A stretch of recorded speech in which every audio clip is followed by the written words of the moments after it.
Hi, Al here. Well, John Cristofalusi personally asked me to do the intro for the Adult Party cartoon DVD. And what was I going to say? No? You don't say no to John Cristofalusi. Have you seen that guy lately? He's pumped up. He'll beat the living crud out of you. So here I am, introducing the DVD.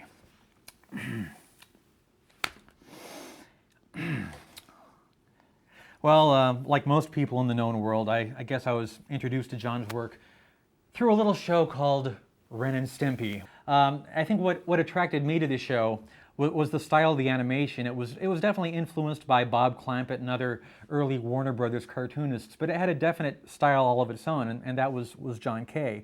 But it was an extremely popular show. People were getting Ren tattoos.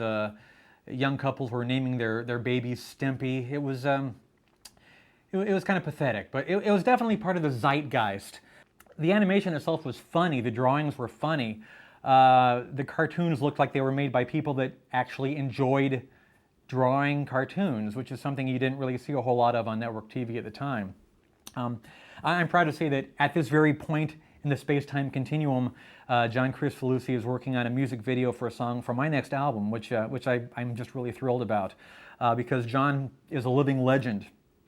And I'd be saying that even if he weren't sitting 5 feet away from me right now, because John's work, well, it's an understatement to say it's been influential, because if you look at the animated programming on network TV in the last decade or so, I'd say most of the shows are somewhat inspired or influenced by John Kay's work in Spumco. Whether it's humble homage or outright thievery, people just love to rip off John Kay. He's that good. But I've kind of gotten off on a huge tangent here. I'm here to introduce the Adult Party Cartoon DVD. And this DVD gives you some idea of what John Kay's brain is like when it's not being reined in by network censors.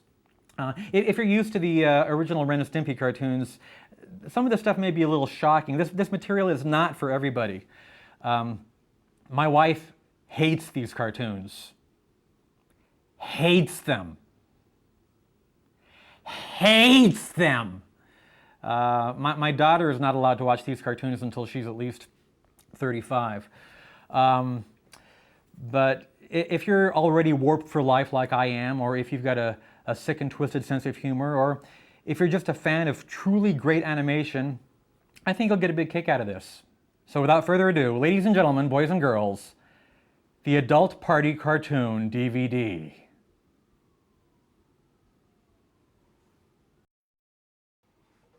Hi folks, John Kay here. I'm the guy that created Ren and Stimpy. So before we get going on these lost episodes, first I want to thank you for being fans and sticking around for what's been 15 years now since the show first came out.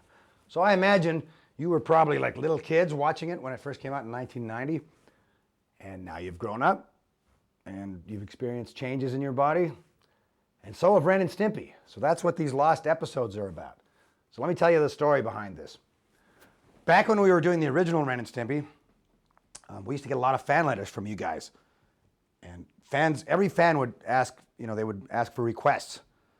Some fans really liked the gross stuff. Other fans would write in and go, hey, we like those hot chicks that you draw, like in Powdered Toast Man. Give me a whole cartoon about hot chicks. So I had this huge sack of letters of requests of story ideas and certain things that people wanted. So back then we started writing stories directly for the fans, and we pitched a lot of them to Nickelodeon. The second season had some of them, but there were a lot of stories that, they got rejected because maybe they were too much for kids, a little too old, or a little too risky for that time period. In fact, one of them you might be familiar with, Man's Best Friend. That was a cartoon we made in '91, and it didn't see air until Spike TV aired it about 3 years ago. What was that? 2003. So that was a lost episode.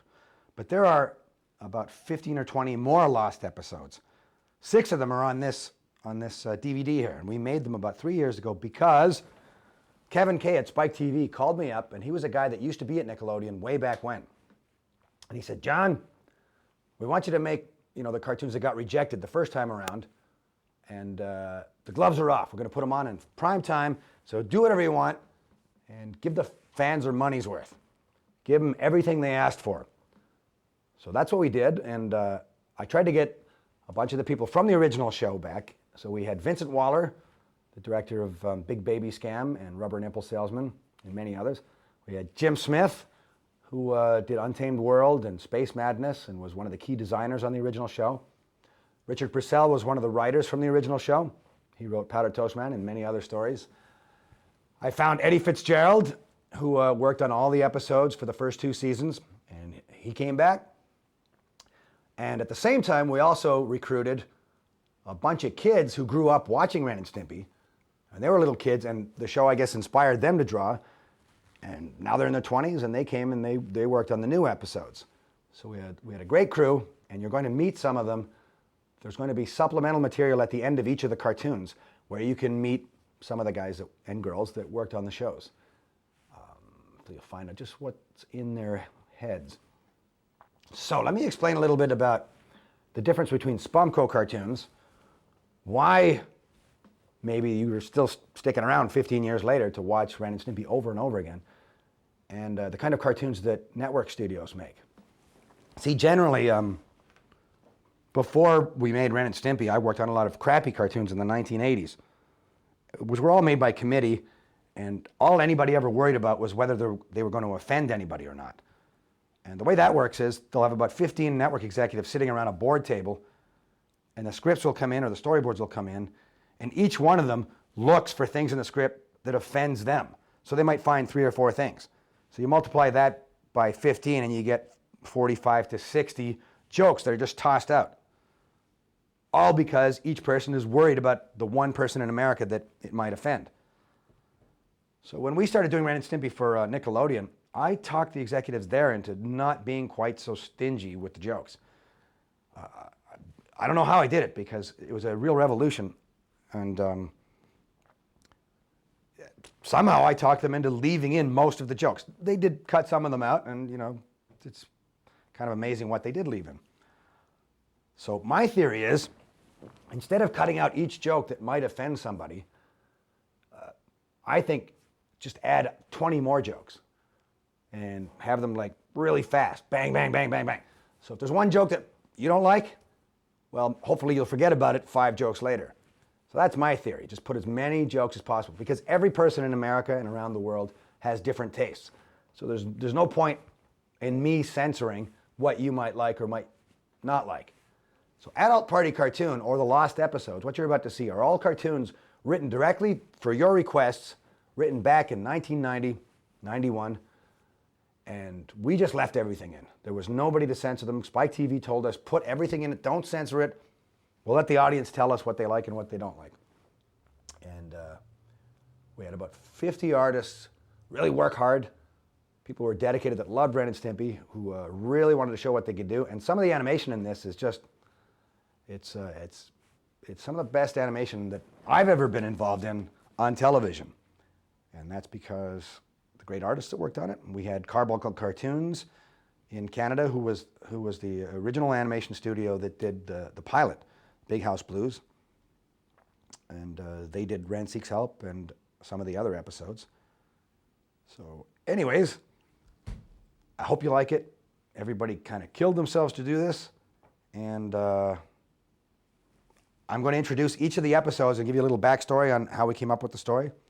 And then at the end of each cartoon, go to the supplemental material and you'll find all kinds of really cool behind the scenes stuff and meet some of the artists. All right, sit back and watch this crap.